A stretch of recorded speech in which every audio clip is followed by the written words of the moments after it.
the teaching. So he says, don't be instructed unequally with unbelievers where you're now getting confused in your instruction.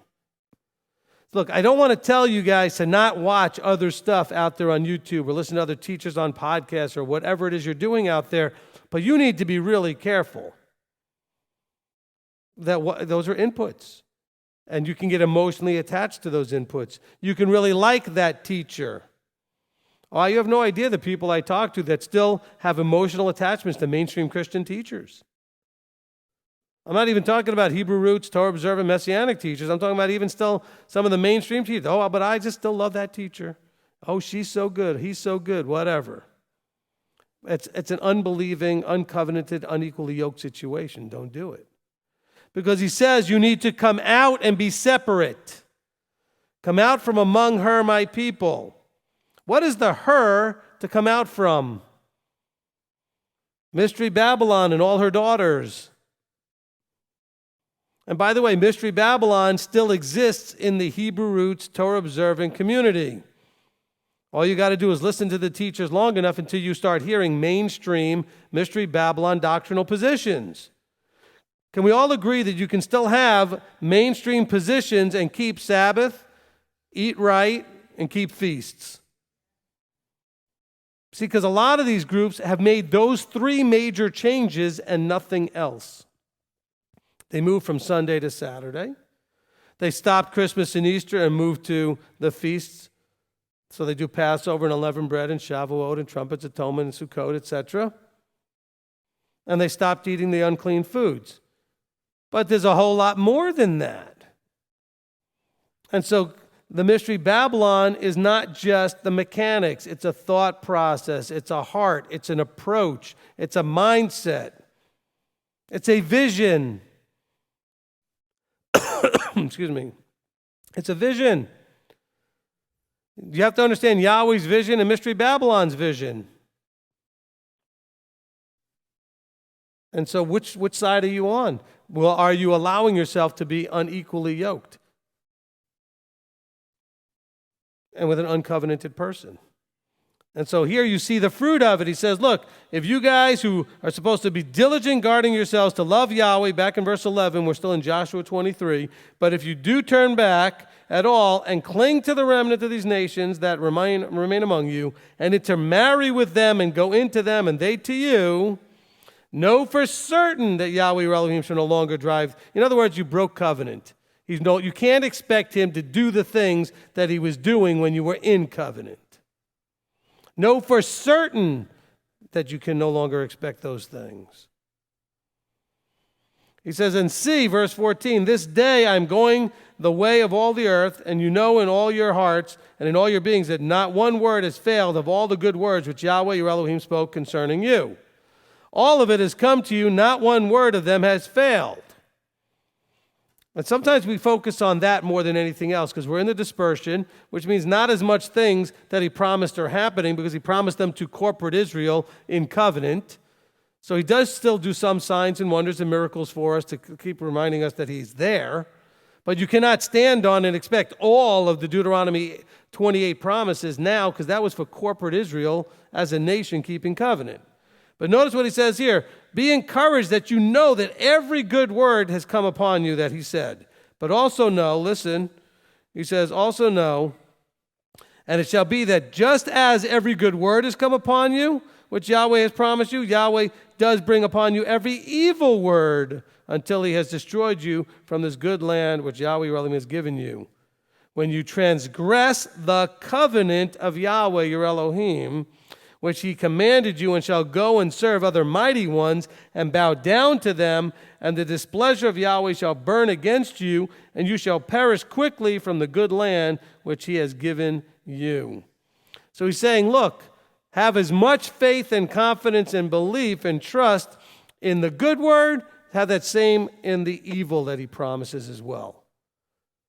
Just like you expect him to do all the things that he promises that you want him to do that are good and take care of you and provide for you, if you break covenant, all the evil stuff, that goes back to Deuteronomy 28.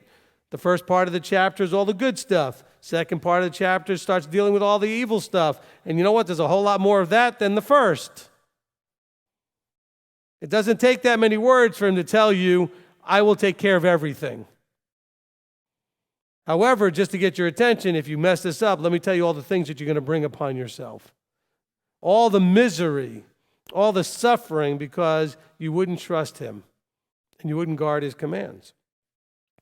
He says, you need to know that just as much as you trust in the good word, you trust in eternal life coming, you trust in the death, burial, and resurrection of Messiah to provide salvation to you, you trust in all the stuff you trust in that's good, you need to trust that the other side of it is just as true.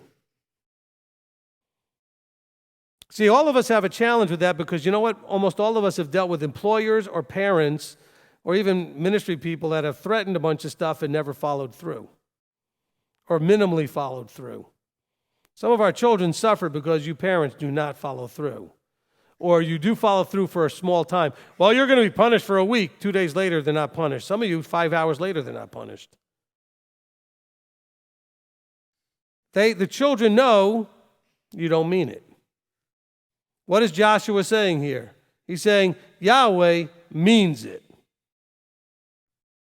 That's part of that fear of Yahweh. He means what he says. We have awe and reverence for the fact that he means what he says with all the good stuff, but he absolutely just as much means every word that he says that you will bring upon yourself. That's the key. You bring it upon yourself when you do not obey him. And Joshua is saying here, look, I got no more time. I'm leaving. My time is done.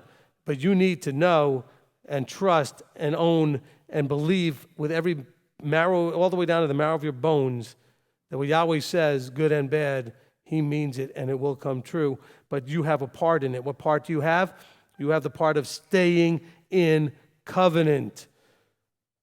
Because he brings that right to them right here in verse 16. He says, and when you transgress the covenant, which Yahweh Elohim, with Yahweh Elohim, which he commanded you, and you go into all these things, you are going to perish. He's going to boot you out of this land. You're going to lose all the stuff that he promised you, all the good stuff. See, it's all about being in covenant. Very, very important that we understand that.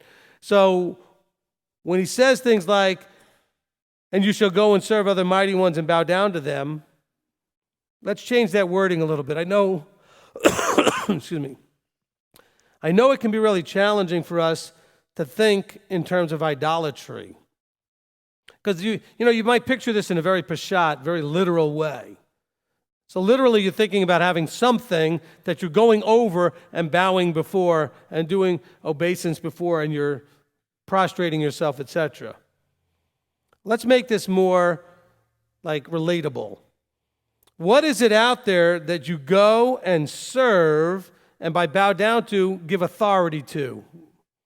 That's contrary to Yahweh. What is it that you go to?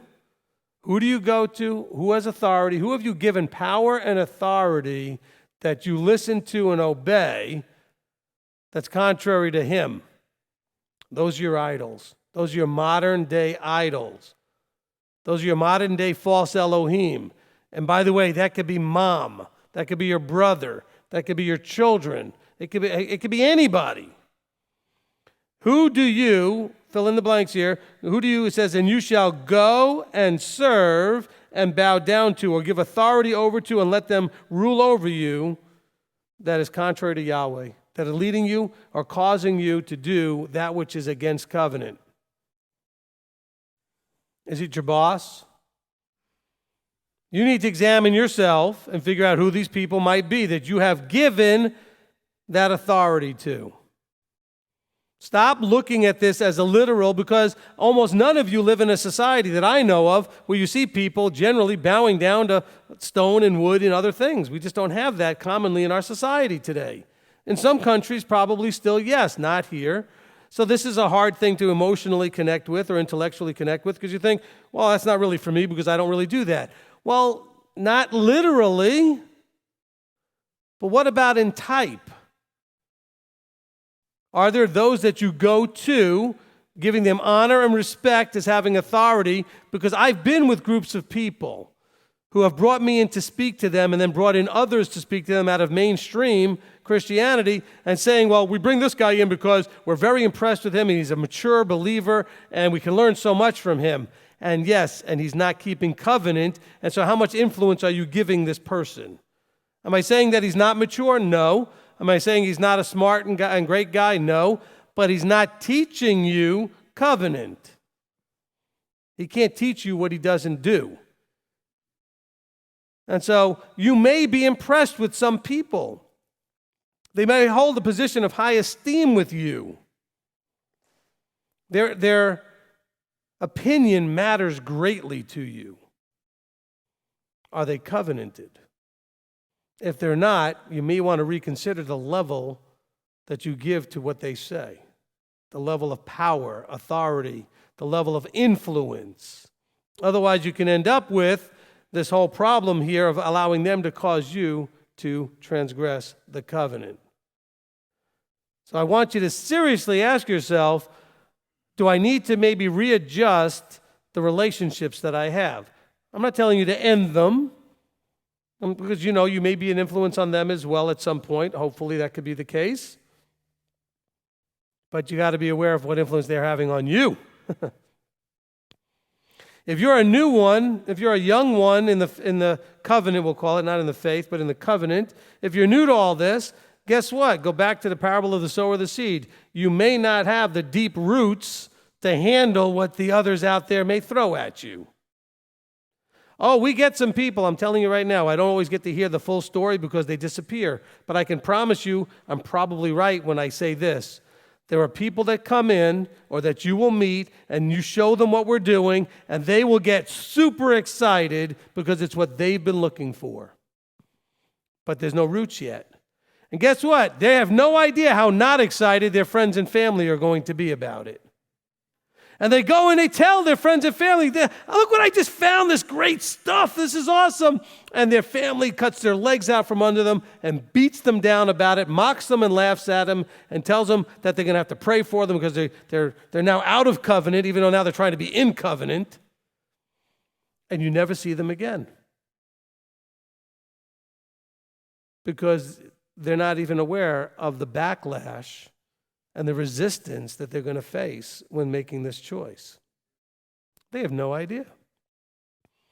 We have seen that. My wife and I have seen that. That's why we almost have a running joke that if someone comes up to us after services and says, oh, I've been looking for this. I'm all new and everything, but this is exactly what I've wanted my whole life. I'm so almost in tears. And we just look at each other and say, they're never coming back. Because they're going to go home and somebody's going to blow them out. Not because they're going to blow themselves out. They're going to go home because they're so excited. That's what we do. That's our natural instinct. We're excited about something, we share it with people. I don't care if it's a product or a book or a movie or a song or anything. Whatever it is you're excited about, you tend to go and tell everybody. But if you don't know just how much resistance you're going to get, and not only resistance, but active attack for this kind of thing, and said, what's wrong with you, you idiot? Don't you know that blah, blah, blah? You're making a mockery of what Messiah did. No, you're making a mockery by not keeping the covenant. He died because Israel broke covenant. So the solution is not continuing to break covenant. The covenant was not the problem. The people trying to keep it were the problem. Their hearts weren't right. And by the way, it wasn't that the covenant was so hard to do.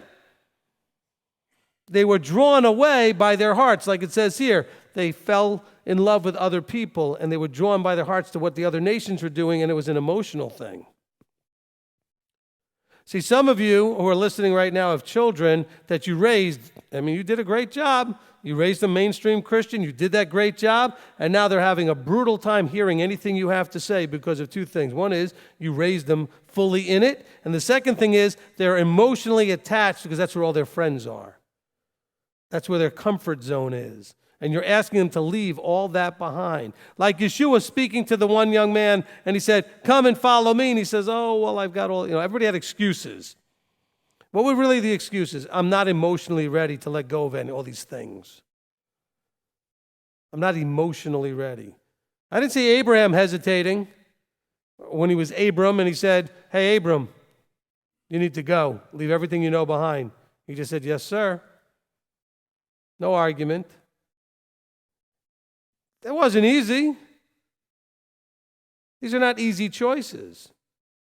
But the reason you have to leave those things behind is because if you don't, you will not covenant, because the world will not allow that. Your friends will not allow that. Your family will not allow that.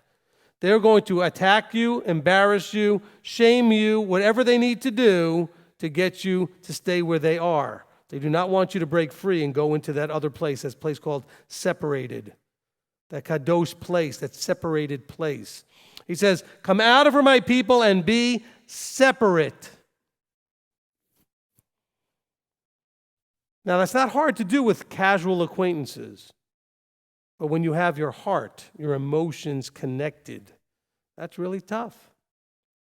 We've got people that come here and they still go to Sunday church. Why? I'm not picking on them, but I know they're going because emotionally, their heart's still there. They're friends, they're family members. They've been there for 30, 40 years. They're now in their 50s or 60s. It's all they know. How do I then disconnect from that to just sit home and watch a screen and watch a stream like this? Well, he didn't tell you it was going to be easy, the choice. That life was just going to be a bowl of cherries and roses and whatever you want to call it, whatever metaphor works for you. He never said that. Of course, you got a lot of guys tomorrow on all the televangelists going to tell you that. Oh, just come to Messiah and everything's just going to be, diamonds in your hands and roses coming out of your belly button. Whatever. They're just going to say all things are just going to be wonderful all of a sudden. He doesn't say that in here. He told the nation, if they as a nation kept covenant, they would have all that. We're in the punishment still. We're the ones that are being written to in John's letters and Peter's letters and James's letters. We say that we're writing to those in the dispersion. We're still there. The regathering has not happened yet, which means we're still under the second half of Deuteronomy 28, the curses. That's part of understanding covenant. The covenant had in it certain obligations by both sides. Remember we gave a definition of covenant was that on the human side, there would be an expectation of doing or not doing specified things. And that if we did and not did, or did and didn't do whatever, the specified things correctly, that there were promises attached to that we could expect to receive. That's what Yahweh said. He said, look, if you do your side of it, which is to do these things that I said to do and not do these other things I said not to do, you can expect all these wonderful blessings. That's why we say that what does Torah do? Number one, it brings blessing. Torah observance brings blessing. Now, of course, Josh was saying, you've experienced that already to the people. He said, you already know it brings blessing. But also remember, breaking covenant, transgressing covenant, it also brings cursing. And this is, how many of you have had this experience where you did a lot of stuff for somebody and then they went and did something totally, maybe you would think of it as rude or offensive to you, and you think, and you're upset because you can't believe they could do such a thing to you after all you did for them. You know what I'm talking about? How much that hurts? How do you think Yahweh feels? All that he does for the people, and then they would just go elsewhere and not trust him for things and seek counsel and blessing elsewhere. And so he says, fine, you want them, have them, but going there just brings death. You want life, you got to stay with me. That's what he says. Oh, but we seek after that other stuff so much. So much. All right, let's go now to Judges chapter 2.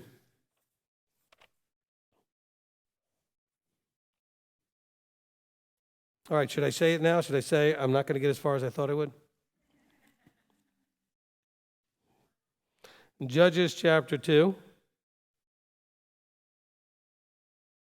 Got to get that in there at least once a teaching, I suppose. We'll get in verse 1. Okay, Shoftim, Judges chapter 2.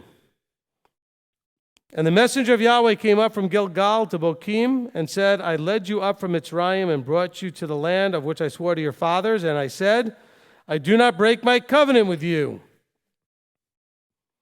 Let's always remember that he doesn't break his side.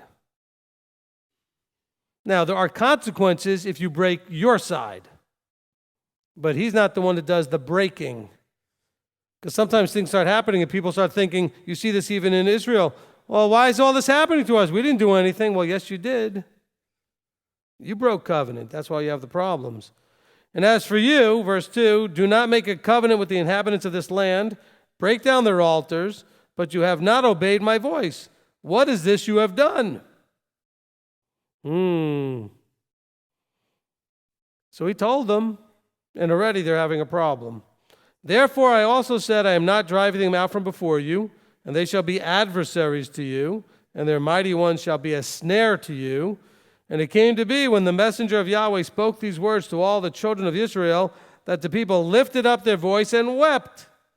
So they called the name of that place Bokim, and slaughtered there to Yahweh.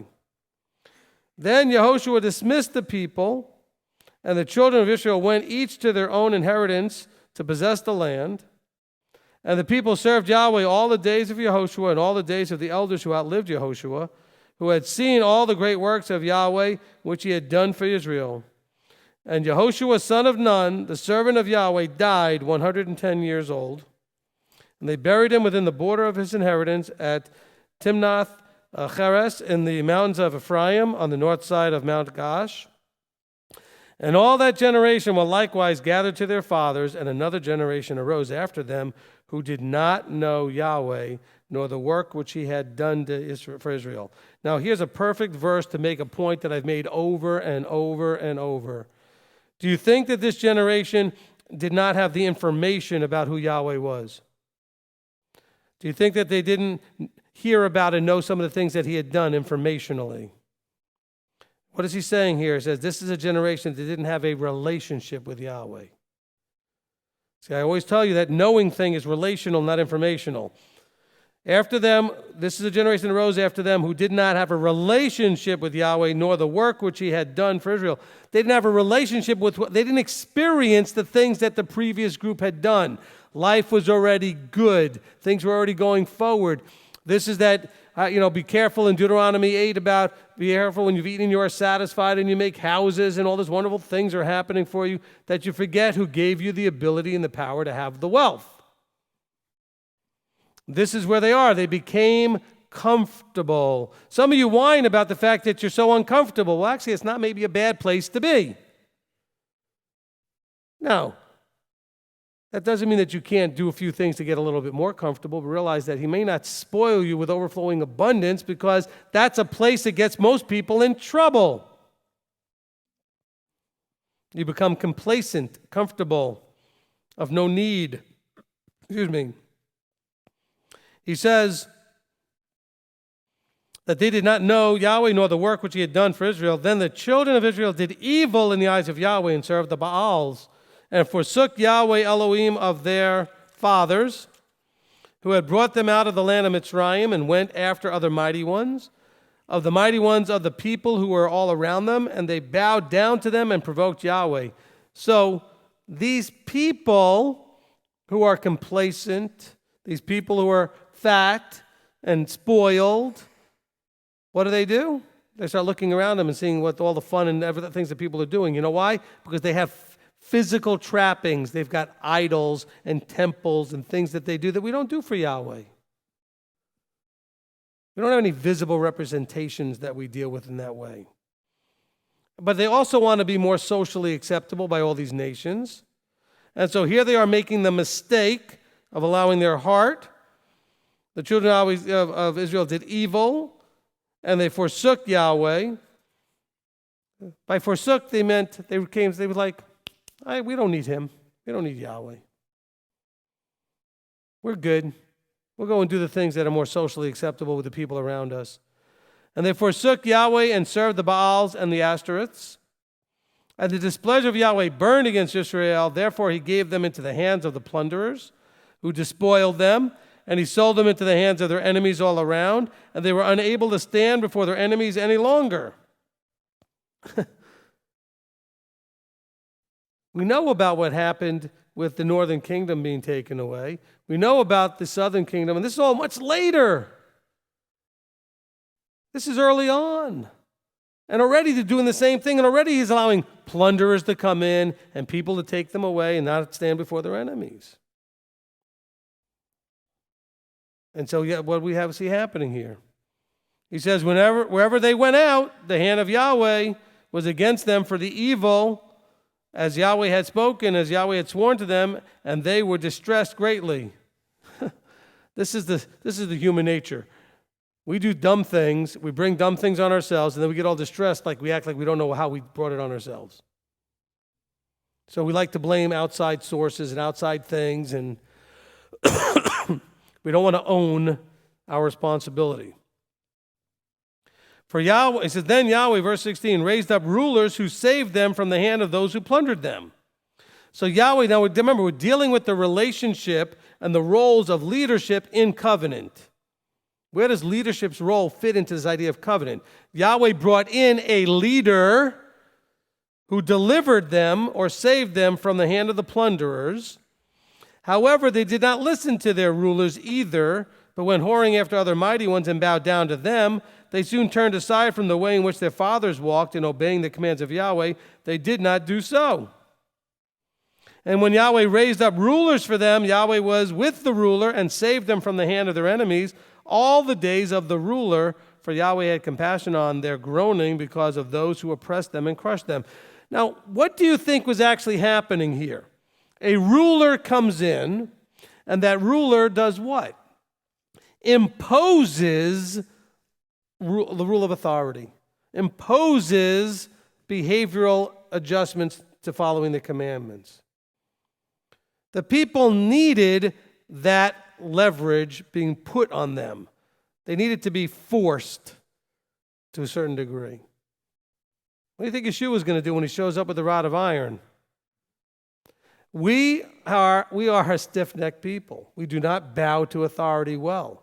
But when Yahweh raised up an authority, notice that they were fine during Yehoshua's reign. Even the elders, the leaders that he trained, discipled. Let's think of those leaders as disciples of Joshua. They did fine. Then when the next generation showed up that didn't have that relationship, and the discipling process was, I believe, dropped by the next generation, so that there was another generation now that was not discipled properly, they start going in whatever direction they want to go. Because they think that they were set free from Egypt to do whatever they want. No, they were set free from Mitzrayim, from Egypt, to serve Yahweh instead of serving the Baals, the false gods, and all the other things, the Pharaoh.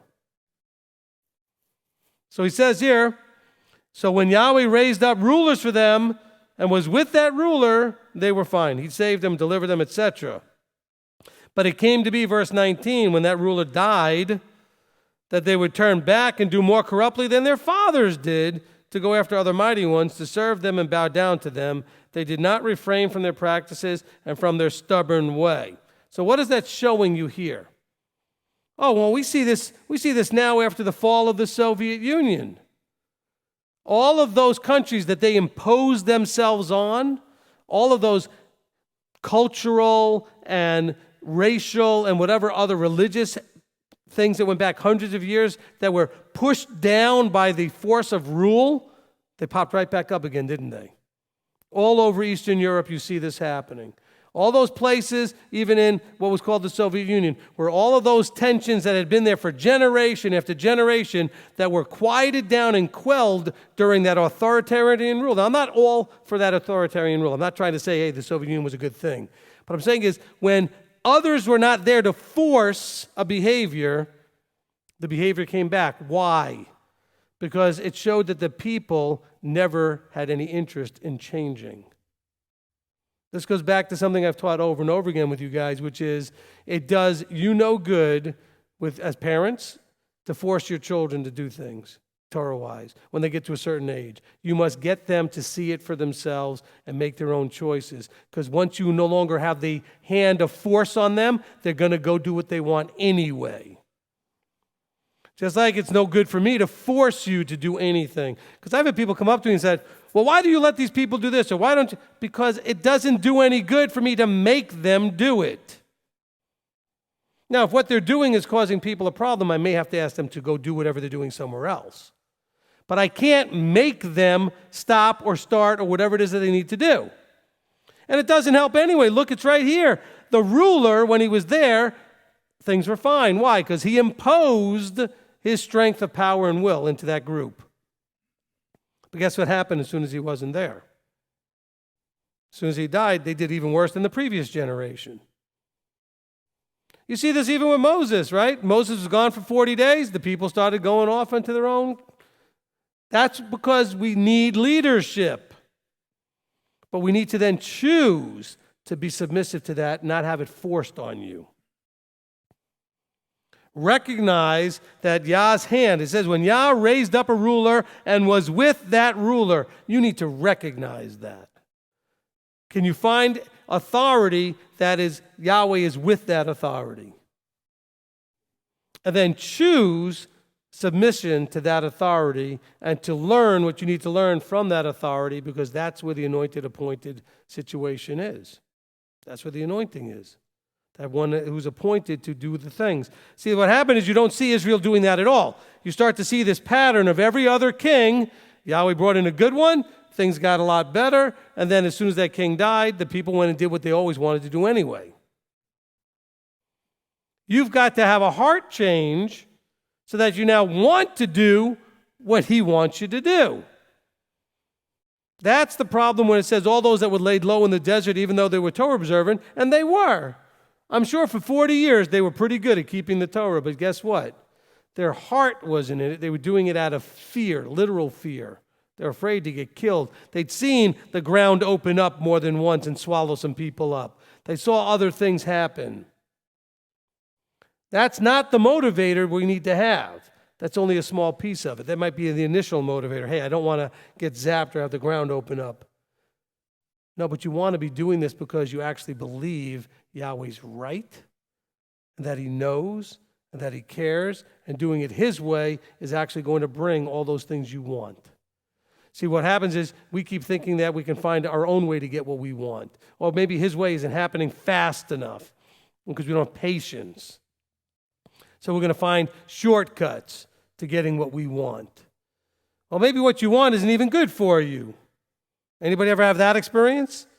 You went out there to get what you wanted only to find out it made life worse, not better? But we don't trust. And it came to be, verse 19, when the ruler was dead, that they would turn back and do more corruptly than their fathers. They did not refrain from their practices and from their stubborn way. The stubborn way being that they're convinced that I know in me. This is the same thing that you see with all those people out there saying, well, the Ruach teaches me directly. That's just an excuse and a lie from the pits of hell, really. I'm going to be blunt. To excuse you to do what you want. The Ruach is just teaching you. So that makes you an authority unto yourself. You're not under any authority. Oh, no, I'm under the Ruach's authority. Which Ruach? The Ruach in man, the spirit in man, the spirit of Hasatan, or the spirit of Elohim? Which is the one that's leading you? Safety is in coming under the authority of Elohim as exemplified through anointed appointeds that he places to help us. And when we were under that, we flourished. When we rejected that, we were all the curses that you see playing out here. Plundered, despoiled, the hands of the enemies, destroyed, cast out. This is really a huge, huge thing. Verse 20, and the displeasure of Yahweh burned against Israel, and he said, because this nation has transgressed, listen what the problem is, transgressed my covenant that I commanded their fathers, and as have not obeyed my voice. He explains the covenant right there again in one sentence. They have broken my covenant by doing what? Not obeying my voice. What is the covenant? I agree to obey your voice. Covenant's not like 5,000 lines of small print and all this other stuff. Now, he does give us lots of lines of print to explain what it means and what it looks like to obey his voice, but the covenant is one line. We agree to do what he says. That's it.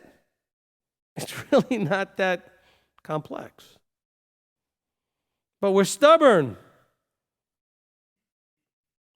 He says Yahweh's displeasure burned against them. Verse 21, and I shall no longer drive out from before them any of the nations which Yehoshua left when he died, in order to try Israel by them, to judge them, to whether they would guard the way of Yahweh, to walk in them as their fathers guarded them or not. Deuteronomy 8:2 is right there. He said, I'm going to use these things to test them, to try them, to see whether it's in their hearts to guard the commands or not. If you are my child and you're young enough, like my children are still in that age range where they're still young enough, I can make them do anything. And I can make them not do anything. But guess what? There's going to be an age where that's not the case anymore. So unless I've taught them to have a heart for what I'd like them to do and not do, what are the odds that they're going to actually do the things that I forced them to do once they're free to do it their way? Pretty slim. But I have to get them to have a heart for it. Because some of you parents have asked me about your older teenagers. Well, should I be making them come to services? I said, well, that's a tough question. We need to talk more specifically about your situation, but forcing them doesn't do any good. If they come here hating it and resenting it, they're going to be so quick to bolt as soon as they can. I'm not talking about your 12-year-old. I'm talking about your 18, 19-year-olds who may still be living in your house. Forcing them only builds up in them resentment, bitterness, anger. So now they come here with an attitude where they're not ready to receive anything. And so forcing them doesn't do any good. And I've had parents get mad at me when I've given counsel like that because they're like, but, what do you mean but? This is the truth and reality. Well, don't give me the but. Don't you remember being 18, 19, 20? What, do you think they're so different than you? Look, I tell the teenagers this, and you can ask them all the time. Our generation, okay, and I'm 55 years old. So I got a good 40 years difference between them at 15 and me at 55. But I can promise you, it's not that different. We're not in those kind of generations where the world is so different, where when our grandparents would say, well, when I was a kid. No, you know what? Except for some electronic differences, all right, we didn't have cell phones and tablets. Otherwise, life was pretty much the same. We did the same dumb things they're tempted to do that we hope they don't. We dealt with drugs. We dealt with sex. We dealt with violence. We dealt with all the worldly things. So don't forget that your children, what they're going through, you were that. Somehow you forget what it was like when you were 17, 18, and 19. Really? Like you were such an angel. You won't even tell your children the things you did when you were 17, 18, and 19, I promise you. Because you never told anybody except your friends who you did that stuff with. Your parents never knew, well, at least you hoped that they didn't, right? You thought that you fooled them. And yet you act like you don't know how quickly it was. As soon as you came out from under their authority, what did you do? You did whatever you wanted. I'm free. I'm my own man. I'm my own woman. I can do whatever I want. So when it says raise up the child, it's really trying to say and help them to have a heart for it, to understand it. This is why it's all about Deuteronomy 6 and the idea of the V'ahavta, which is, and to love him. That's why I talked about in chapter, earlier in the chapter when I was talking about the idea of loving him. We were reading how that was a part of it. As we were going through this, that it had to do with that this is an issue of love. But we forget that sometimes. When we're in Joshua 23, remember we read that? It says, and to love Yahweh with all of our heart. Otherwise, we're not going to walk in the ways we're supposed to. See, it says his displeasure burned. What is fear of Yahweh really? Not wanting to put him in a place where he feels that way about us. We don't want his displeasure to burn against us. We want to have a fear of letting him down and disappointing him. In other words, crushing him emotionally. Not that Yahweh would get crushed, but you understand the metaphor. Like a parent, when a parent is so upset with their child, not so much because they did something so bad, but they're crushed and disappointed, and the child knows the difference between how mad a parent would be because you broke something, or when you did something that so disappoints that parent, the parent is just crushed in terms of being disappointed in them. And you know as a child, all of us know what it's like to have a parent look down at you in that level of intense disappointment. That's the fear we need to have. Because we can very much disappoint our Creator on that level. I mean, after all, He's offering us everything.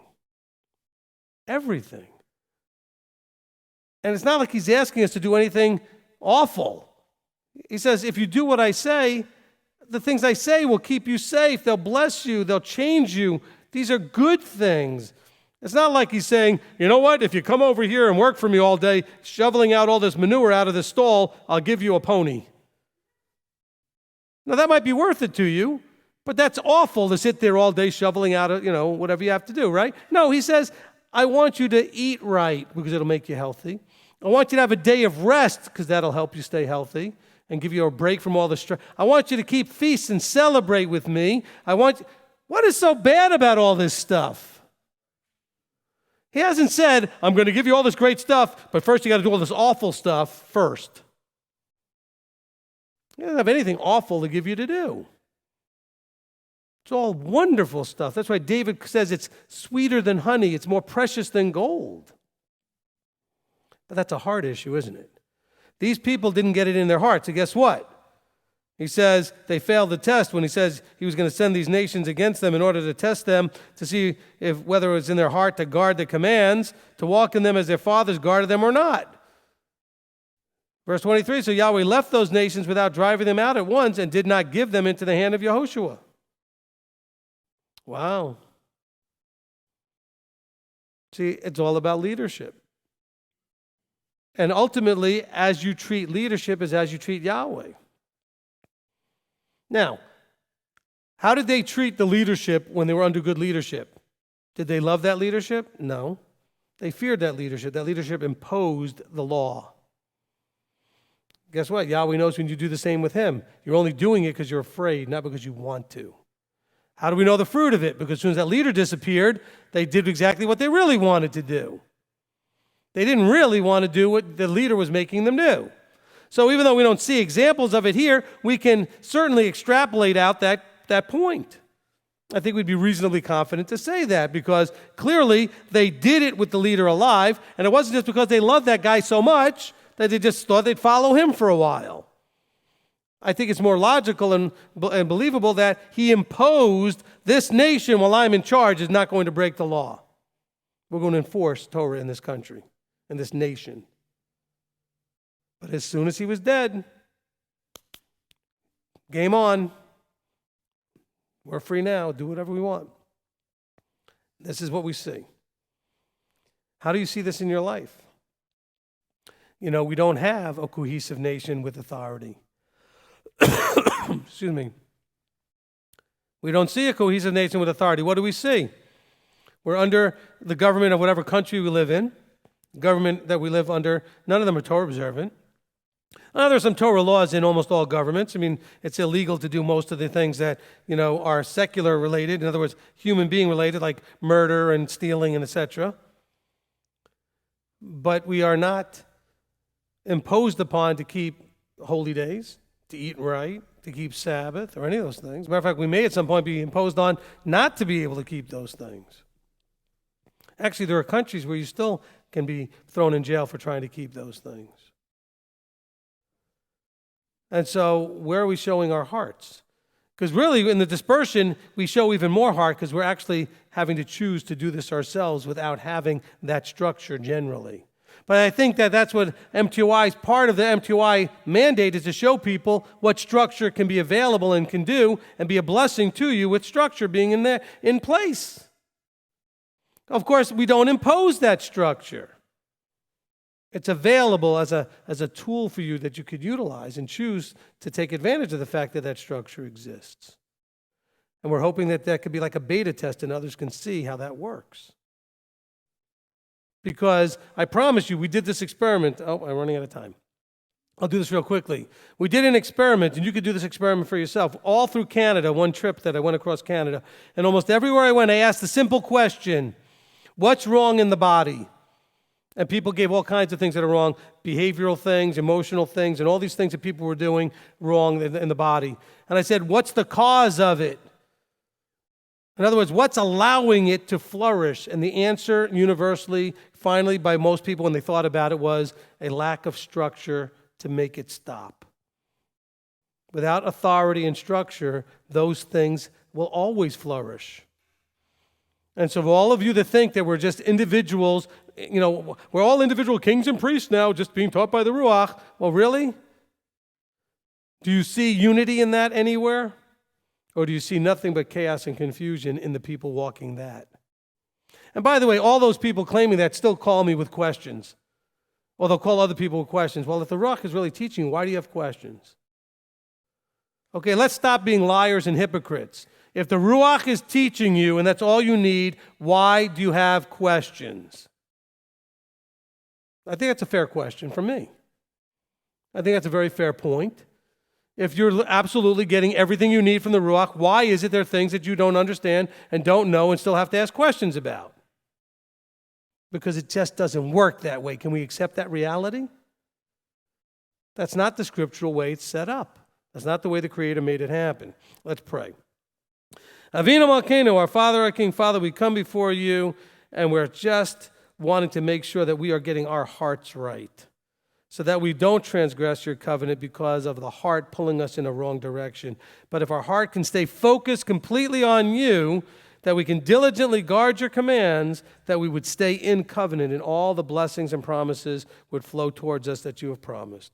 Now, we do accept that not all of those apply while we're in dispersion, but we look forward to the time when they will all be poured out as you regather us together in the future. Father, we just want to thank you for your word and for all of these accounts and these stories and these events that we could read about and we can learn from and see ourselves in those things and make ourselves aware so we don't make the mistakes of what they made and do the good things when they did well and avoid the error when they did wrong. Father, we just thank you for your word, for having it written down for us, for having those that you gave the job to keep this word alive and around so that it would be available to us today, so many thousands and hundreds of years later. So, Father, we thank you, asking that you would be with us in your mercy and compassion. Continue to be patient with us as we strive to pass the Deuteronomy 8:2 test, and also here in Judges 2:22, that you would test us to see whether we would guard the way of Yahweh and to walk in them as our forefathers did. So, Father, we ask that you would be patient with us, encouraging us and guiding us and leading us in that direction, because we don't want to see your displeasure. We want to see you smile and have you love your children as we love you. Father, we thank you. We praise you. We give you all glory and all honor in the name above all names, Yeshua our Messiah. Amen. Amen. Amen.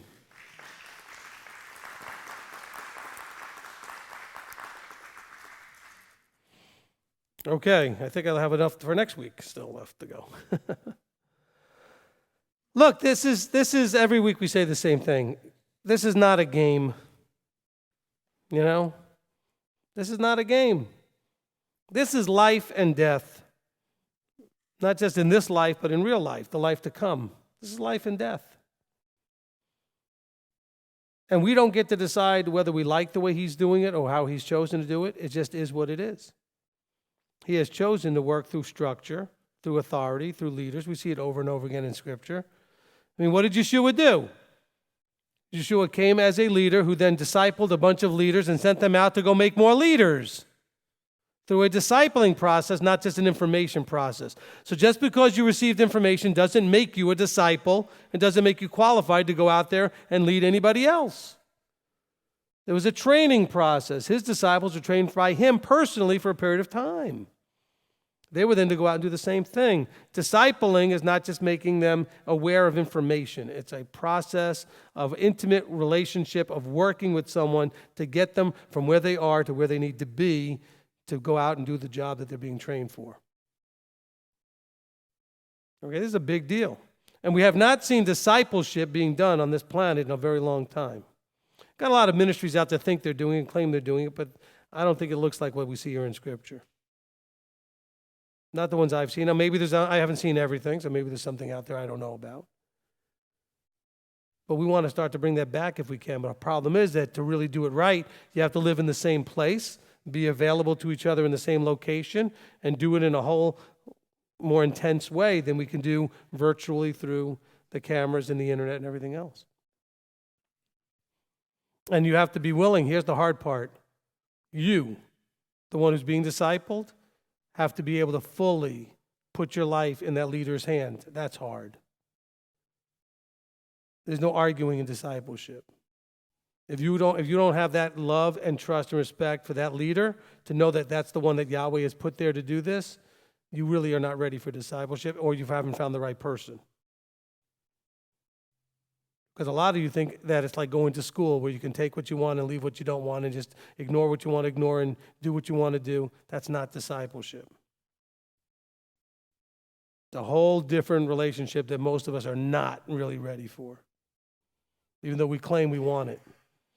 We're going to do a lot more teachings about discipleship as well, okay? But that's what's hopefully coming as we get this building set and we can do more things. All right, so this is the afterburn. After the teaching, if you have any comments or questions, you can raise your hand. Frederick, you want to grab a mic and bring it around? Okay, we got a few hands up. If you're on the live stream, we got Kurt and Robert on the live stream. There's so many of you on. How many did we get on there today? What was the big? What was the top we had? 442. That's a lot of people. Amen. All right. Okay, so the mic's coming on. We'll begin with Shira.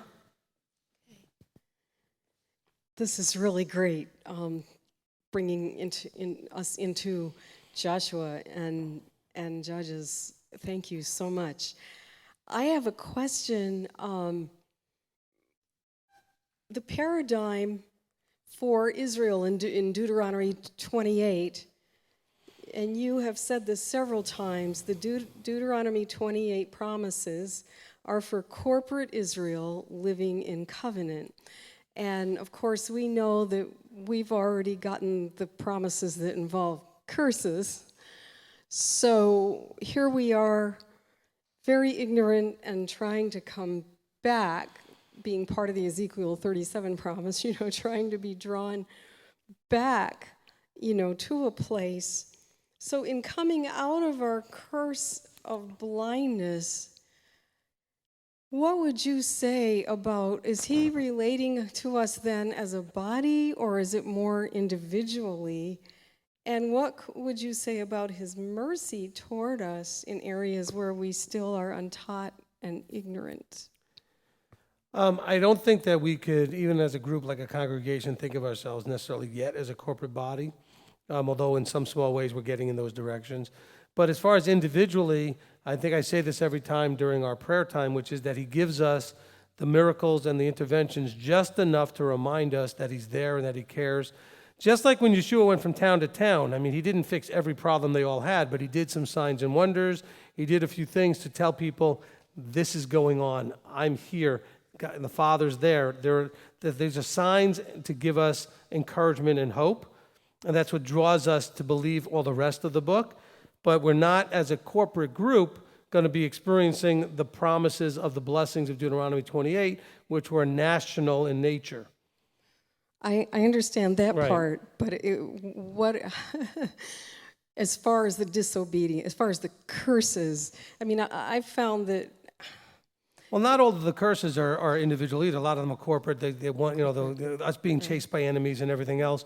But the struggles that we have in all the different areas of our finances, relationships, and our health and other things that he mentioned there, a lot of us are individually dealing with, are part of living in an area of cursing. Plus, remember that a lot of it is just man's creating its own problems by its self-sovereignty, and so we're living in that part of the relationship is that we're living within the self-sovereign man area. We're not in a corporately covenanted area, that place that was protected on the hill, so to speak. So would you say that when things fall upon us, that it's upon each of us to search out why? Well, yes, and that's where you can also counsel about it. But realize that some of the things that are happening to us now in the dispersion are time and chance. Some of the things that are happening to us are because it's just we're living in a society, in a world that does, in general, is not covenanted. Okay, so it's bringing upon itself a bunch of stuff. And so it could be that he's trying to get your attention personally and individually. That takes prayer and counsel. And that's why a lot of people that have contacted me, sometimes I'll have to say to them, look, don't overthink this and respond in sort of that way that you were trained in Christianity to respond that everything is sort of directly connected, where instead realize some things are just time and chance and are not directly connected, where you don't have to think, well, I must have done something wrong. Well, no, bad things can still happen to you even if you're not doing anything wrong. We're living in a place where that happens. We're not living in a protected space. Okay? So I would be very reluctant to jump to the conclusion as to why without prayer and counsel, just to be sure, because, I have had many people, especially coming out of Christianity, that as soon as something happens, they're very quick to say, oh, well, what did you do wrong? Or why? You must have been sinning or something. Well, not necessarily. Sometimes stuff just happens. I mean, Solomon tells us that. Especially when we're in a world that's not obedient, a lot of stuff happens. A lot of stuff happens to quote-unquote good people. And so there's no direct correlation. Let me rephrase that. There is not a direct correlation necessarily to everything that goes bad, quote-unquote, to doing something of sin yourself. Could be societal sin that's going on that's allowing bad things to happen all over the place, and you may get, what's called like collateral damage. Like those people today that were in the synagogue that got shot. Now, why did they get shot and others not? Time and chance is my opinion. I don't think it was that they did anything in particular. We live in a dangerous world that's not Torah obedient, that's not covenanted, and so bad things generally tend to happen randomly all over the place. Thank you. Just one more comment. In chapter 1 of Judges, I was making the connection how the tribal leaders, they failed to drive out the idolatrous peoples who were around them. And today, when we fail to fully come out of Babylon, we don't expel all the known transgression, we also become ensnared. And I just saw that connection with having to drive out, really be determined to leave that system and to receive instruction from leadership to just get rid of it. And I appreciate that you continually, the carrot and the stick. It's all there. Amen. So thank you. Amen. Listen, there's a lot of people in your life that are useful, I guess, and helpful and encouraging and everything else, but there's also several or a lot of people can be in your life that you need to get them out of your life. Whether it's because of Torah observance and those spiritual things, or it could just be because they're just negative people.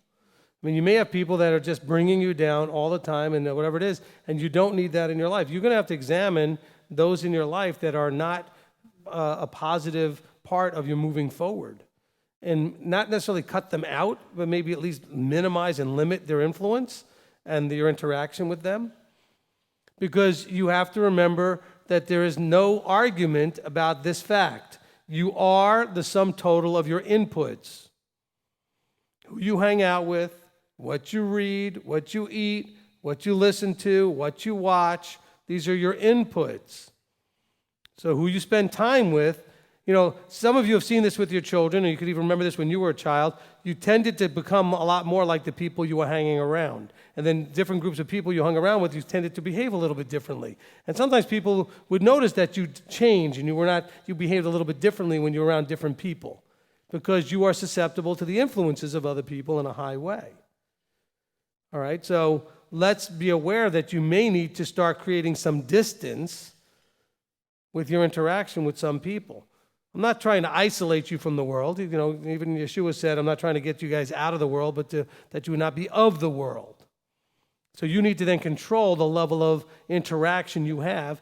And I'm not telling you that I know who those people are in your life. You need to know who those people are in your life that are creating that negative influence in your life that are not a positive to your forward movement in changing from who you are to who he is. Amen?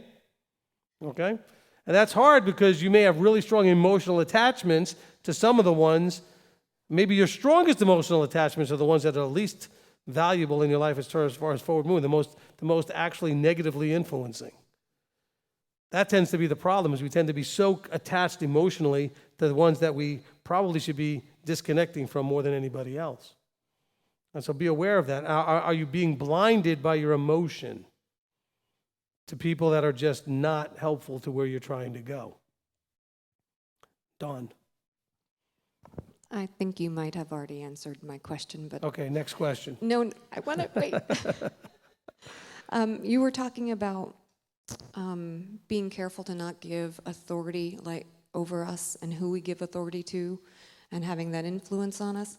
How does that apply to, for instance, the military, giving them authority over you, and our jobs and our employers?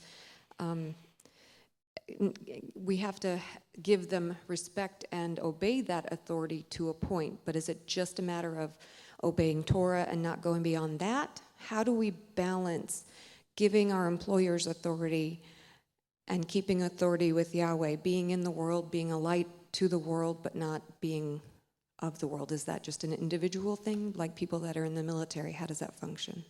All right, so remember at the beginning of this teaching, we talked about there being covenants between human beings as opposed to just being one. See, the idea of covenant is not just between us and Yahweh. You can make a covenant with me. You have a covenant with your husband.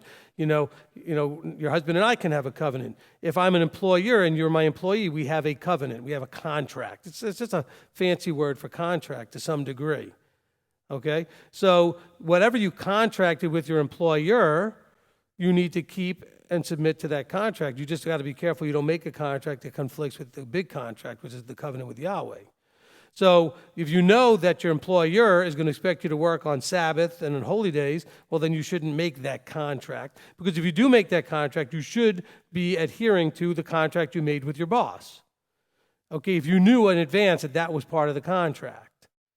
Okay, because you now chose to be in a contract. Now, if you made a contract with your boss and your boss did not involve those things in the contract and then all of a sudden he wants to impose them, then you can now choose to decide you no longer want to be in that contract because that contract wasn't what you originally agreed to. So then you would make a choice to change that contract, to break contract, or to make a new one with the employer saying, well, listen, that doesn't really work for me, but if you want me to still work here, let's make a new contract that says I don't have to do these things because otherwise I'm going to have to go find other employment. Because the contract you hired me under did not require me to do that. Military, you have to understand, in the military, you're contracting and knowing what the contract is. You're going to have to do pretty much whatever they say, when they say it, how they say it, and you have very little authority over yourself. That's the contract you're signing.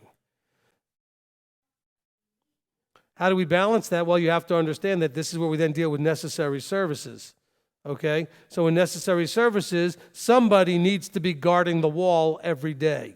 Somebody needs to be available in case someone gets injured every day. Somebody has to be available in case there's a crime thing happening to help prevent that every day. These are what I call critical or necessary services. Now, don't go ahead and spin that whatever you're doing because you think it's necessary is a necessary service. They are limited to those things that are life and death issues.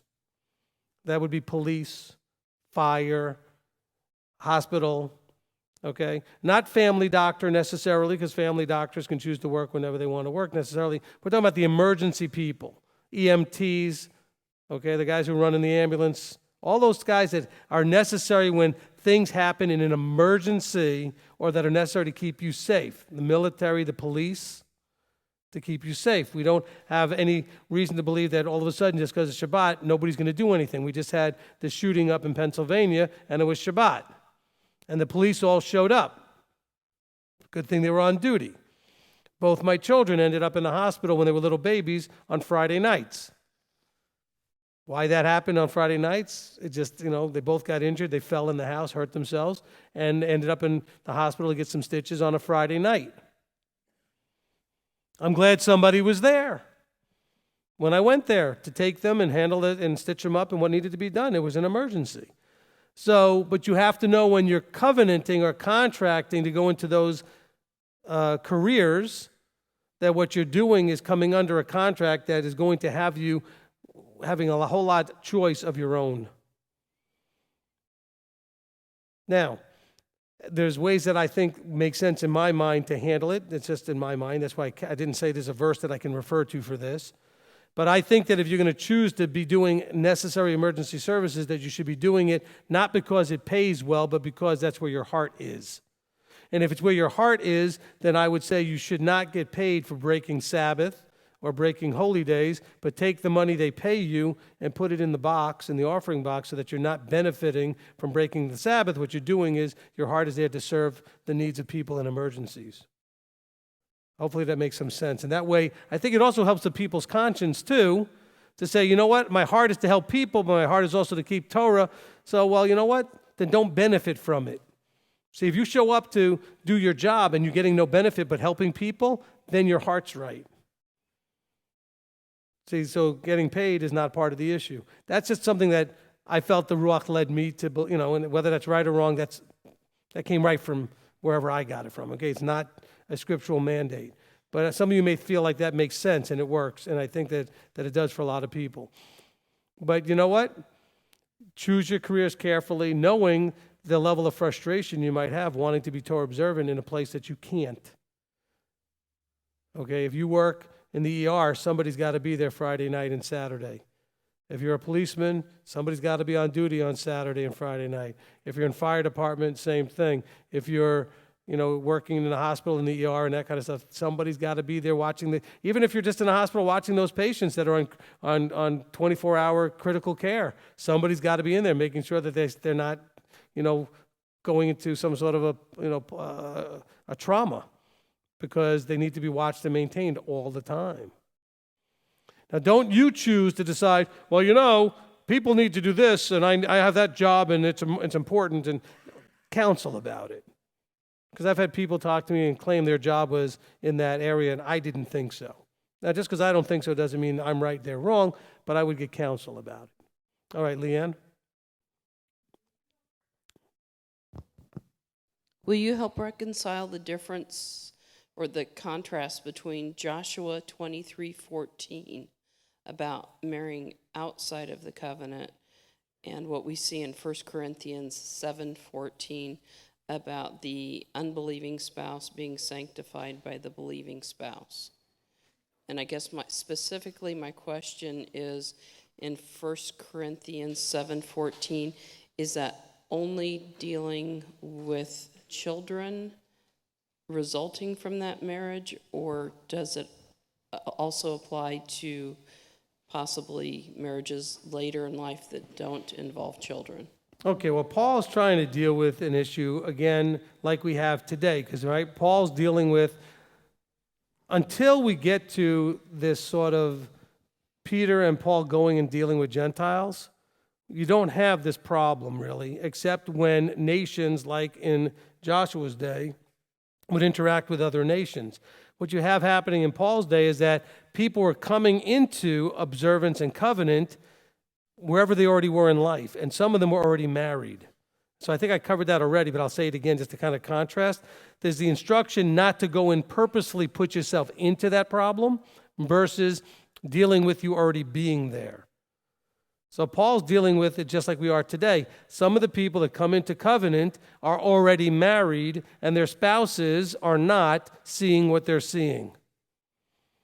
And so his instruction is for those of you that are in those relationships, and it has to do with, look, as long as they're willing to live with you and they're not actively causing you a nightmare and other problems, that you should live at peace and do what you can, and know that there's a certain sanctifying for the children because of that. Okay, so your question about it being about the children is really what the key is, what Paul's trying to talk about here. But he's dealing with the same idea that I was talking about earlier, which is these people, when they come in, may already be married. He's not saying that anything different about the idea that you should not be getting married to someone who's outside the covenant. That already is clear in 1 Corinthians when he talks about, 2 Corinthians when he talks about not being unequally yoked. Okay? So he's encouraging you not to choose to put yourself in that position. However, a lot of the people today and then come in already in that position. We've got a bunch of them here in the congregation. Got a bunch of them out there watching on live stream who are coming into this where for whatever reason, and I really I wish I could understand why, but he's called people and not their spouses. Now, sometimes he calls the spouse just a little bit delayed. I've seen that happen a lot of times, where the one spouse kind of gets it, and within a couple of years, the other one gets it too, and that's wonderful. Doesn't always work that way. I've got a few people in here who have been married a very long time, and their spouses still are on the other side of the coin. Yet, their spouses have also seen fit to live in peace and allow them the space to do what they need to do. That's not ideal, but it's better than having strife or divorce. And so, hopefully that makes sense. Paul's trying to explain it using his own language to say, look, don't be so worried about the children. The children, by the way, are still going to have to make their own choices anyway. So once they get to be adults, no longer children, they're going to have to make their own choices. Okay. Next question. Nate? Referring back to the... You got to keep it, right? Back to the employment on Shabbat, before I moved down here, I made it very clear to my employers that Shabbats are off. You can't touch my Shabbats or his Shabbats, and you can't touch the feasts. But I did let them know, look, if you have a pinch point in the ER on Shabbat, you can call me in for emergencies. There's enough people who do not recognize the Shabbat that they can work it. But if it gets in a pinch and you need me, give me a call. Right. No problems there. See, now remember, hold on, just to interrupt. So he made a contract when he went to employ that things were certainly in the contract. In other words, if they were to change this on him later, he said, oh no, when we started, we had an agreement, a contract, a covenant, that my Shabbats were off limits. Even though I did tell you I could in a pinch, but that's a pinch as opposed to expecting me here every week or 2 times a month on a regular basis or whatever they expect in hospitals based on rotations. He has a contract. So if you can work that out with your employers, do that, okay? So I'm not saying just because you're in emergency services you have to work on Shabbats. See if you can get them to say, because they wanted him bad enough, his qualifications and their need for his position, they were willing to give him what he asked for. So it certainly doesn't hurt to ask. Thank you for bringing that up. Go ahead. And I did tell them I could come in on Saturday night Saturday nights. So it's only like an hour that, even during the summer, that I show up on Shabbat. But I was willing to give them that a little bit. Right. But remember, again, he's working in the ER. If there's anything that qualifies as necessary emergency services, that's it. I mean, he's in the emergency room handling things that are urgent enough to show up at the emergency room on a Saturday. Go ahead. I was reflecting out of 2 Corinthians. Before coming to Torah, I was covenanted to the world and its beliefs. At one point, there came an understanding of what the truth was. And not everything was apparent at that time, but there was enough evidence for me that the relationship was false that I had in the church or wherever I was.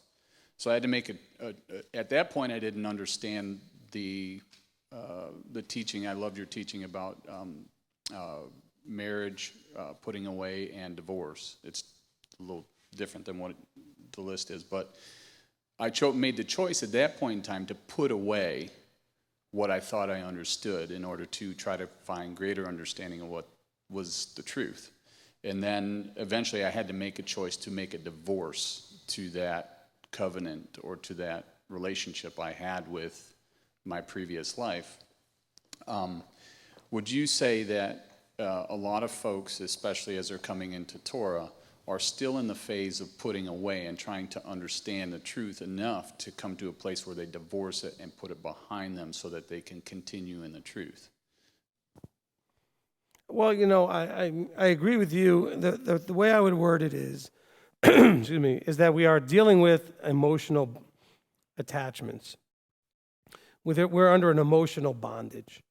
Okay, the putting away and the divorcing ourselves, we're not talking about literally husbands and wives here. We're talking from a relationship with the world or relationships with other people or a way of life, the old you, the old man, so to speak, whatever we're supposed to bury. It's all about getting past the emotional connection. We are comfortable with our emotional connection. It's what we've known. The unknown is scary. The unknown is awkward and uncomfortable. It's something we generally try to avoid in our lives. We like the comforts of the known. This is why even when we have a congregation or a meeting, that people will tend to sit almost in the exact same place every week because it becomes that known, comfortable space. We like routine. We like things that we can know and expect, and we know what's going to happen. And so to divorce yourself or put away that stuff which was most comfortable and most known to you is very, very uncomfortable. Which is why we try to straddle that by developing new comforts while still having the old one. And that only creates confusion and issues. Very hard, which is why he said to Abram, Abram, get up and go. He didn't work with Abram where he was. He took him out of it completely and said, now I can work with you. And so that's scary. That's not easy to do, but it's an emotional thing. We have to start dealing with our emotional attachments to people, to ideas, to relationships, to everything. Okay, that's where we get in. That's why it's about the heart. And you shall love him with everything, and that means that we have to love everything else less. But we still already love a lot of things a lot. And that emotion is our stumbling block. Also, you had mentioned about watching these Get it right up by your mouth. Don't be these shy. leaders. Sorry, I gotta get used to this again. Get these leaders or teachers that are teaching opposite of covenant, and we've made the effort to teach our children don't even entertain the opposite sex if they're not in covenant.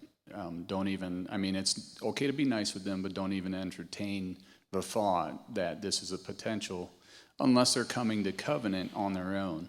And so why would we even entertain when we know that they're not in covenant? Why would we even think to entertain that relationship and encourage that relationship? So I just wanted to encourage that thought process. And the last thing, talking about those that did not have a relationship out of Judges chapter 2. The ones before them broke down their idols and their slaughter places and all that. But then the generation that came after, they did not have a relationship or know Yahweh. Do we see that again during the millennium? We see where those that enter into the millennium have a covenantal relationship with Yahweh. But as time goes on, the adversary is released again. And then we start to see that happen again. Where the relationship, the generations start to fall away because they don't have a relationship. Well, it goes back to what you see when he said, I'm going to send you these different challenges. They're going to test you and try you to see where your heart's at. Because it's really easy for you to kind of keep chugging along when everything's wonderful. But are you going to when things are not so wonderful? That's why Hasatan is released towards the end of the 1,000 years as a test to see where people are really at. Where's your heart really at? I mean, that's really the problem. You know, and this emotional thing is really the piece of it. That's why the heart of the matter, 64 parts, is that's your big problem right there, is your heart. What are you attached to? Are you letting your emotions drive? Look, excuse me, there are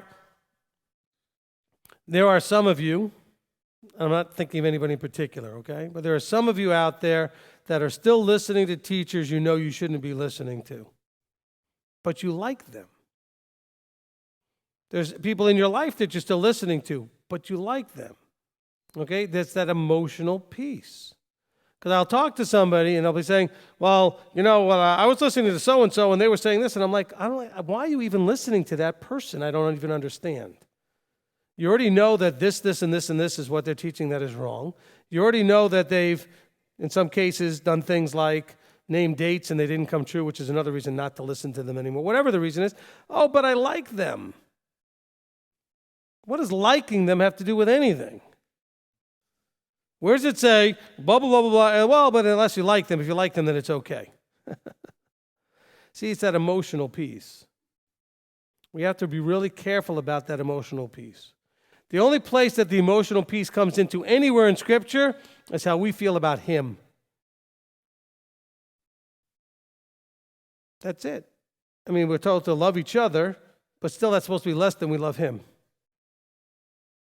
And so that's our whole simple mandate. Love him most, everybody else less. But when you start loving those that are in error and start loving those that are not heading in the right direction, guess where you're going to probably end up? Following them. You know, Billie Jean? First of all, I want to thank you for covering those 2 books. That's what I've been studying this past couple of weeks.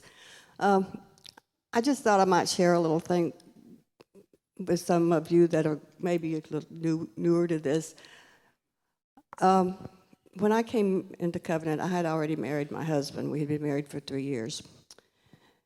And we were both on the same page. Well, when the Father opened my eyes and I came under this, my husband got very upset. He got very angry with me. And he actually come home from work one day and told me that I was going to have to get rid of all of my literature and everything. And so I stayed home from work the next day and I prayed and asked the Yahweh to show me what to do. Well, when my husband came home that night, I went to him and I told him. I said, I'm not the person you married. Yahweh has changed my mind about a lot of things. But I can stay in this marriage with you as long as I can do what Yahweh has called me to do. Otherwise, I said, my things are packed, my books are packed. I have a place to go, and I will leave right now. But I said, and I said, because I know that I'm different from the person that you married. And he said, I don't want you to go. He said, I want you to stay. And that's all it took. That was 20 years ago. He has never, ever said anything to me about what I do. In fact, he even starts to tell people about me and my beliefs and how I keep them. But again, I want to tell you that you have to always be on that page. In other words, I can't go out and eat catfish or something, which I wouldn't want to anyway, but what I'm trying to say is I still have to be that person that I told him I had changed into. Yeah, you can't blur the line. Yeah, and he's accepted it, and we've had a very pleasant marriage. I mean, so I just wanted to encourage people that you have to stick to what you say. I mean, you have to be firm when you're telling someone that you've come into this, that you have to be firm with that, and you have to live it, but it will work. It can work out. I mean, thank you, Billie Jean. Look, let me say this, because Billie Jean makes a really powerful point. She had her stuff packed and ready to go. In other words, what's going to really make the difference is for the other person you're dealing with, whoever it is, whether it's your employer, your spouse, whoever it is, to understand your level of commitment. If they think you're bluffing and then blustering and whatever else, that's not going to impress anybody. But she's not only made her point very clearly the day she made it, but then she's walked it in such a way as to show she's not a hypocrite. Because you start blurring that line, and now the whole point is not believable anymore. Right? She said the same thing with her boss. She said she did the same thing. You have to make that really clear. By the way, what you'll also find is that, and we've seen this with other people, when you show and demonstrate your willingness to lose whatever it is, to leave and lose something, you may actually, that's when the miracles start to come in, when you have to first commit. Okay? We had some people in this group a while back working at a distribution center for like all the big supermarkets, and they were on a shift that had no problem with the Sabbath, and all of a sudden they were getting all these shift changes made, and they just simply said, no problem, I get it, but just so you know, I'm not working that shift. So if you want me to work, let me keep doing my shift. If you don't want me to work, that's fine too. I'll go get another job. But just so you know, I'm not working that shift. And guess what? They found favor to do that. Now, by the way, they got fired soon afterwards because they did other things they shouldn't be doing, and now they were under the microscope. Yeah. If you're going to stand out and make a point, you better be that exemplary, you know, because they are going to look and watch you more closely. Because if you're inconveniencing them because they're making an allowance for you, you're going to be on a much shorter leash. You understand what I'm saying? But the intervention was given. Yahweh did his part. He provided the ability to not have to work that shift. The person then did some other things they shouldn't have done and ended up getting fired.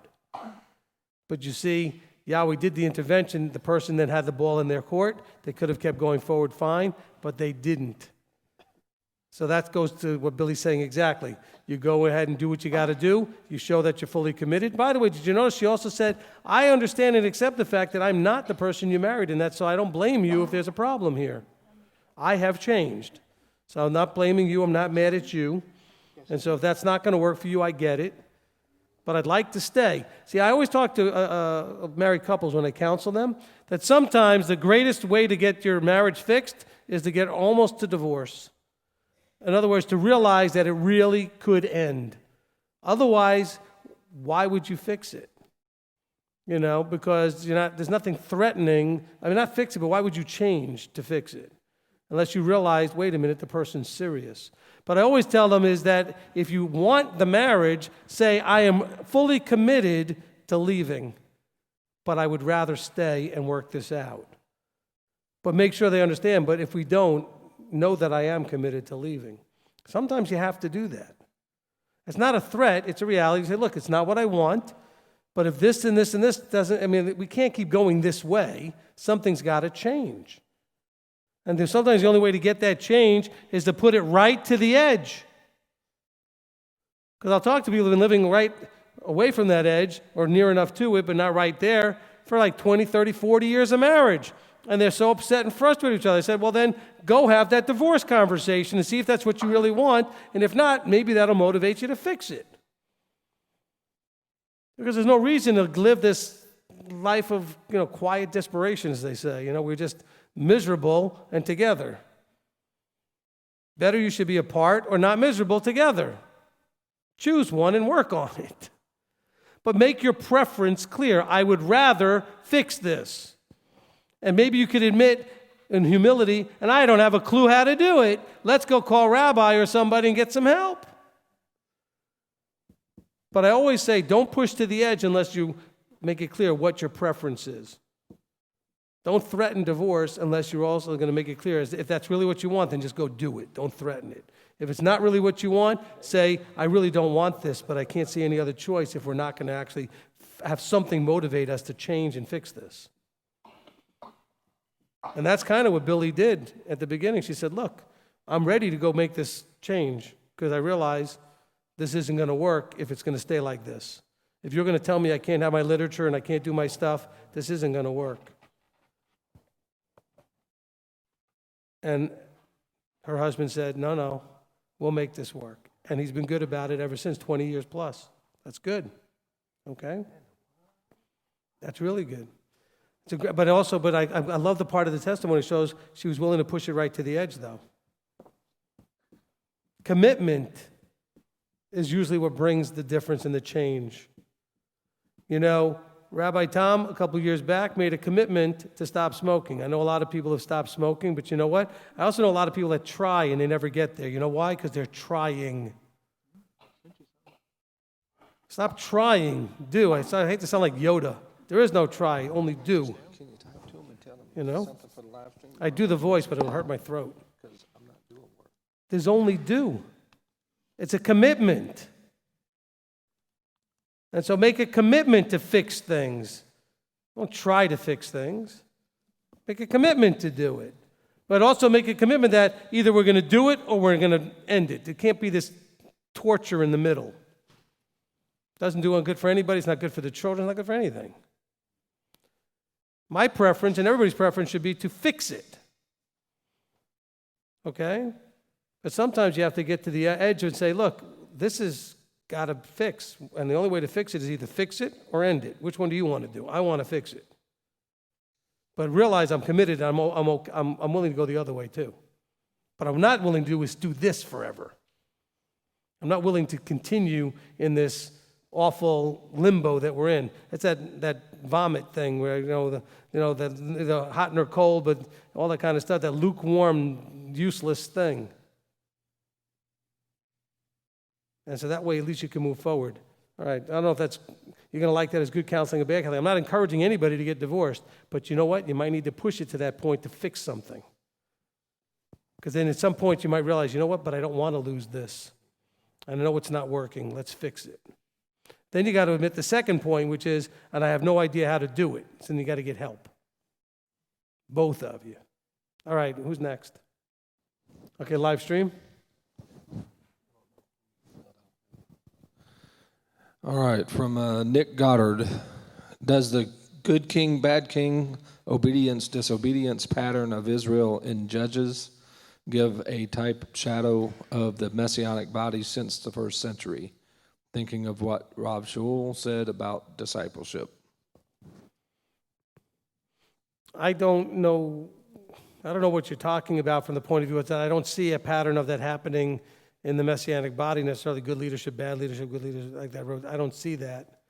Then again, I'm not well versed in the early assembly and some of the things that happened years into that, but you see it in the kings and judges. You start seeing that the judges coming in. There was a good leader, there's a bad leader, good leader, bad leader. You see that also going through all the kings once they start having kings. Good king, bad king, good king, bad king. But I don't know, in the body, I think there's mostly been no leadership. Poor leadership and no leadership for a very long time. So, I don't know if there was a pattern in the early assembly, the early Kihila, but now in most of the last 2,000 years, there's been no leadership, no structure, and that's been really the problem. Okay, what else you got?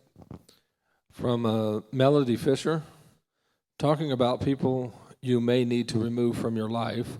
What if they are a parent, since we are also to honor our parents? Okay, so there's a difference between obeying parents. There's a difference between having good, deep relationship with parents and dishonoring them. Okay, we're trying not to shame them, publicly ridicule them, mock them in any way, be disrespectful with language we may use in talking to them. Okay, but if you have a parent that is disrespectful to you and your children and the way you're running your family and all these other ways that parents can be disrespectful, you may need to tell them, Mom, I love you, Dad, I love you, whoever it is, but if you continue behaving like this, you will not have access. That's not disrespecting and dishonoring. That's reaping what they sow. Now, you can do that in a very dishonoring way. You can be mean and ugly and use language you shouldn't and call them names and everything else, or you can simply say, this isn't working, it's not acceptable, and if you continue, I will cut you off from me and the children. Because a lot of times it's the grandparents with the children not honoring what the parents want done or not done with the children. Like you leave your kids with your parents, and then all of a sudden they're sticking pork in their mouth and everything else. And if they cross lines, that doesn't break the fifth commandment to tell them you got to relate to these lines, or you are not going to have a relationship. Okay, that's not a problem, but you do it respectfully. Okay, you can respectfully tell them if you behave this way, you're cut off. Cutting them off is not disrespectful. How you do it can be disrespectful. And you give them the choice, and you say, look, this is because of your choice. You can make different choices, you'll have access.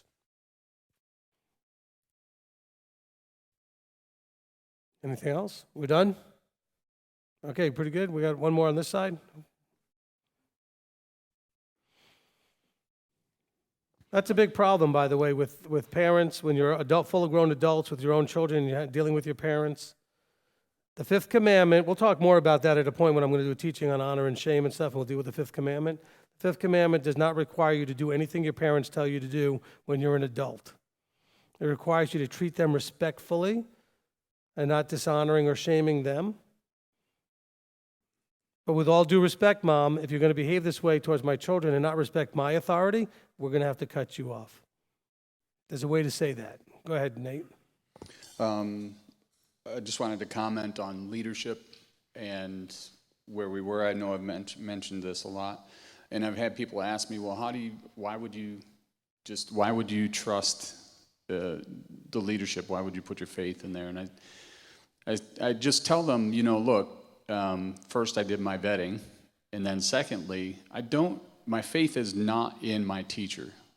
I trust my teacher. I know that he has the anointing and the authority and the appointing of his position, not because he told me, but because I have watched it.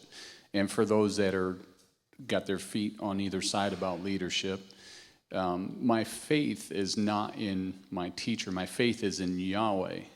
So if I found an anointed appointed, I put my trust in that anointed appointed in order to do what he says when he says it, how to do it, trusting that he is being led by our Father to govern over me. And if there's an issue, my issue is not with him. I need to bring it before Yahweh and let him deal with the anointed appointed.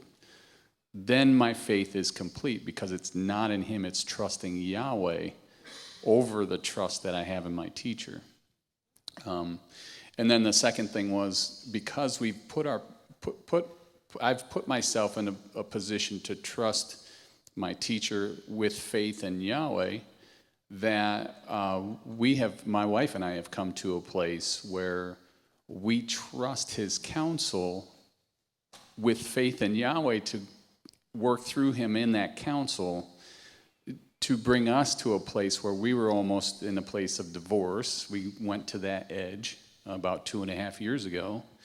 And I was very thankful for that teaching about divorce, remarriage, and putting away, because before then, we were always taught that was Yahweh hated divorce. Now we're married because we choose to be married and we choose to work it out. We're not under some kind of fear that Yahweh is going to destroy us because we made a decision to go to that edge. But we didn't want a divorce. We wanted help to get, because we love each other, we wanted help to get to where we know Yahweh wanted us to go.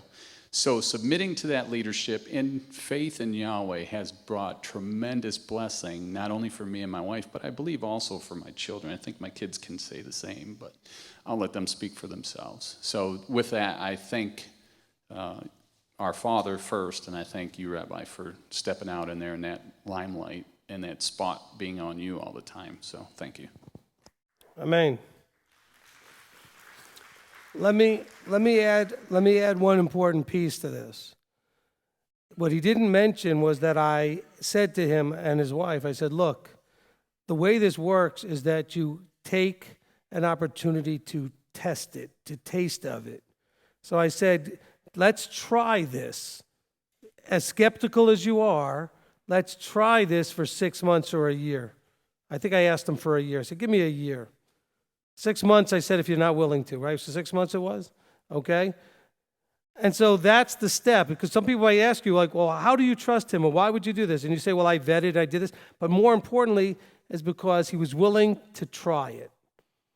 Even as skeptical and, cautious and all of that, but that's the only way you're really going to know, is you have to give it a try. And so that's what I asked of them, and that's what I would ask of you the same way, is that, when you're dealing with a leader, the only way you're going to know if that leader is what there needs to be for you in your life is you have to taste of it. You have to go to them in an open way of asking for counsel, willing to try it and see what happens. I mean, that's one of the things that you have to be willing to do. And so he didn't mention that, but I wanted to mention it because that's that other missing piece, is that because I knew how skeptical they were. Actually, they were aggressively against it. It was more than skeptical. And yet I said, well, how about this? What would it cost you if you really want this to maybe work with your wife? What would it cost you to try this for a year or 6 months? Is it that really? I mean, you can always get a divorce in 6 months. Why don't you just try this first? But if you're going to try it, let's try it. Let's do it. Blinders on. Let's just do it and see what happens. Well, that's the only way you're going to know. All right, thank you really for that testimony. It's really good. And I do encourage you to talk to Dawn and Nate, because they're very happy to share with you so that you could understand, because these are people, I promise you, that the first words I got out of their mouths when I said hello was, what you're selling, we ain't buying. That was literally what they said. Hey, thanks, but no thanks. I said, okay, go have a nice lunch. We were in between after services, headed to lunch, and they were just like, I was like, okay. Now, they'll tell you, I didn't push it, didn't argue. I just said, okay, have a nice day. Sarah Beth. And it's a question that I got from live stream question.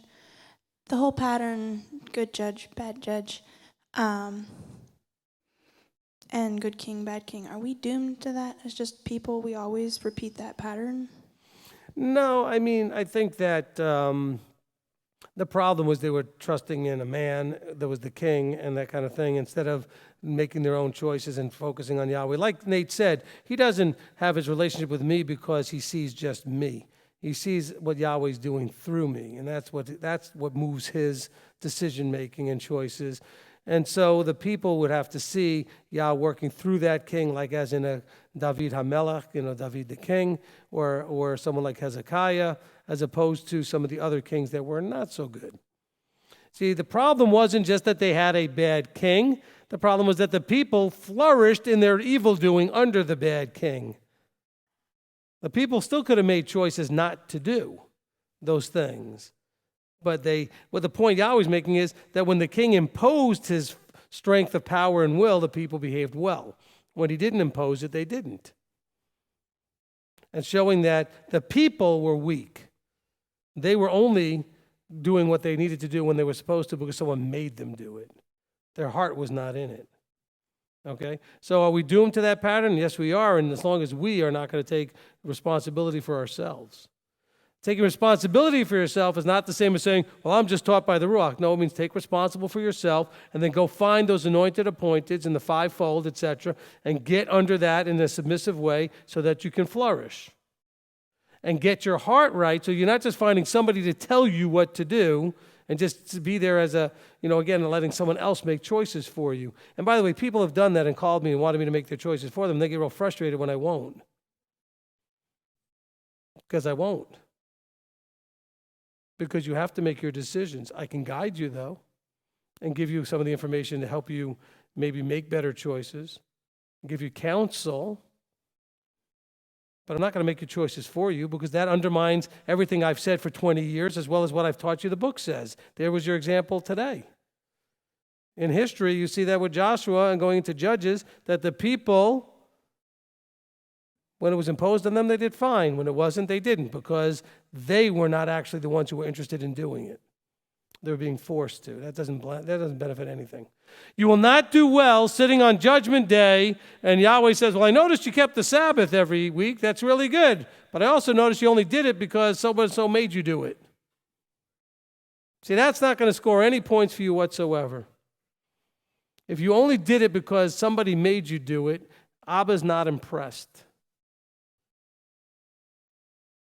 He wants it to be a heart choice. That's the Deuteronomy 8:2, whether it's in your heart to do it. That's why that verse always comes back to me as like one of the most pivotal verses in Scripture. Are we getting our hearts to the place where we want to do what's right in His eyes? Amen. Okay, anybody else? All right, let's close up. Let's see, where's the mic? Where did the mic get up? Okay, let's give it to Chris. Chris is going to close us in prayer. Thank you for volunteering. Okay, everybody stand up.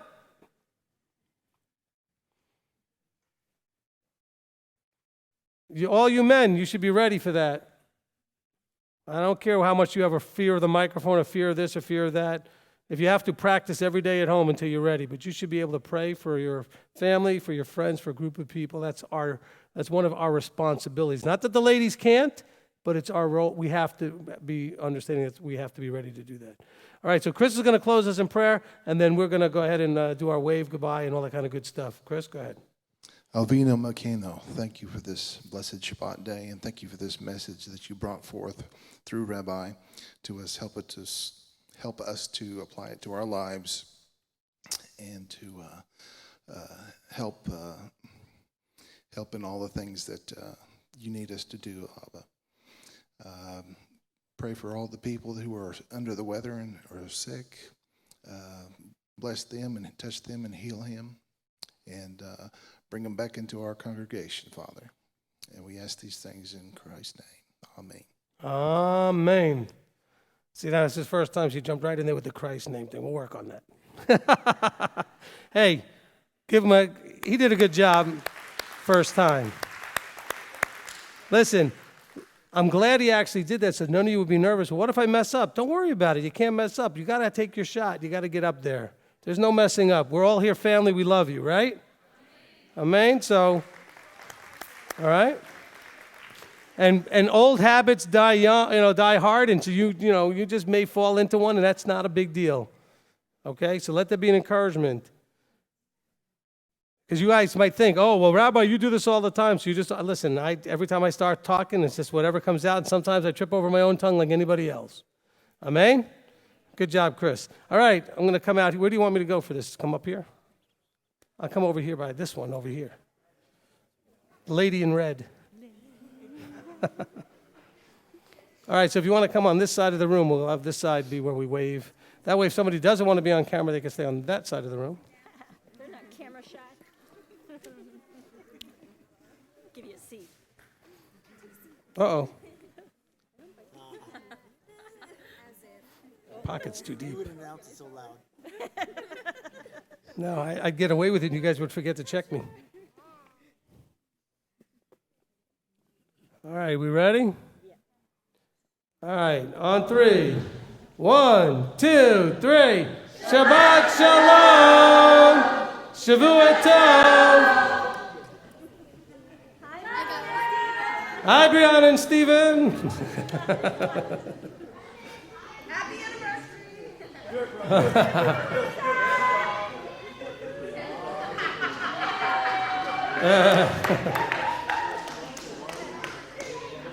I remember the first time Kirk did that, I said, that was funny.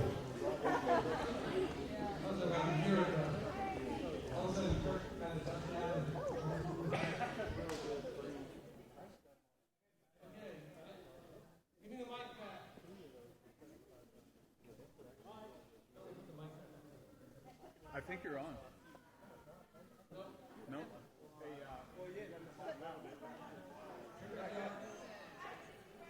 Am I on? There we go.